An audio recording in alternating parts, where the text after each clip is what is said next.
सुप्रभात बच्चों। आज हम सभी लेसन 5 पार्ट नंबर 5 गट्रू गधा के बारे में पढ़ेंगे। सो आपसे रिक्वेस्ट करती हूँ कि आप सभी पेज नंबर 33 निकालें और मेरे साथ पढ़ें। पहले चर्चा करते हैं कि व्यापारी क्या करते हैं। सबसे मूर्ख जानकर किसे कहा जाता है? भारी चीज़ों उठाना क्यों मुश्किल होता है?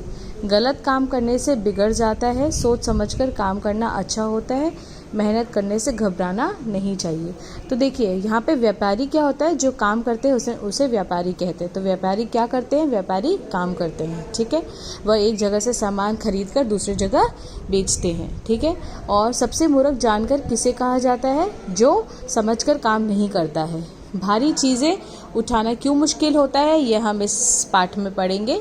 तो आप सभी को कहती हूँ कि गलत काम करने से हमारा हमेशा काम बिगड़ जाता है, इसीलिए हमें सोच समझकर काम करना चाहिए और मेहनत करने से घबराना नहीं चाहिए। तो देखिए, एक व्यापारी था। कौन था? एक व्यापारी था। वह एक जगह से सामान खरीदता और दूसरी जगह बेच देता। उसके पास एक गधा था जिसका नाम था गट्रू। व्यापारी उसी पर सारा सामान लाद कर लाता और ले जाता।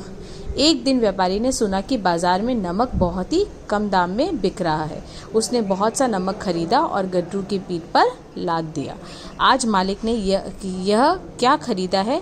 यह तो इतना भारी है कि मैं उठा भी नहीं सकता। तो देखिए क्या हो रहा है। एक व्यापारी था और वह क्या करता था? एक जगह से सामान खरीदता था और उसे दूसरी जगह बेच देता था। उसके पास एक गधा था। आप देख सकते हैं इस तरह एक गधा था जिसका नाम था गट्रू। इसका नाम क्या था? गट्रू, ठीक है। व्यापारी उसी पर सारा सामान लाद कर लाता और ले जाता। व्यापारी क्या करता? जो सामान खरीदता उसकी पीठ पर ऐसे लाद देता था और उसी के साथ उसी को ले जाता। एक दिन क्या हुआ? व्यापारी ने सुना कि बाजार में नमक बहुत कम दाम में मिल रहा है। तो इसने एक दिन सुना था कि कम दाम में बहुत सारा नमक मिल रहा है, ठीक है। उसने बहुत सा नमक खरीद लिया। उसने क्या किया? कम दाम में नमक को खरीद लिया और वह गट्रू की पीठ पर लाद दिया इस तरह। आज मालिक ने यह क्या खरीदा है? गट्रू कहता है कि आज मालिक ने ये क्या खरीदा है? यह तो इतना भारी है कि मैं उठा भी नहीं सकता। ये कहता है कि यह तो इतना भारी है कि मैं उठा भी नहीं सकता। गट्रू रास्ते में सोचता जा रहा था। गट्रू किसी तरह पैर घसीटता हुआ अपने मालिक के साथ धीरे धीरे बढ़ने लगा। गट्रू पूरे रास्ते में सोच रहा था कि ऐसा क्या मालिक ने खरीद लिया जो इतना भारी है और मैं चल भी नहीं पा रहा। गट्रू किसी तरह घसीटता यानी कि अपने पीठ पर उसको लाद कर किसी तरह घसीट के वह मालिक के साथ धीरे धीरे बढ़ने लगा। कुछ दूरी पर एक नदी थी। कुछ दूरी पर क्या थी? एक नदी थी। वे उसे पार करने लगे कि अचानक गट्रू फिसलकर पानी में गिर गया। कुछ दूर पर एक नदी थी और नदी जब वह पार कर रहे थे तो गट्रू क्या हुआ? फिसलकर इस तरह नदी में गिर गया। तो आप सभी को पता है किसी तरह वह उठा।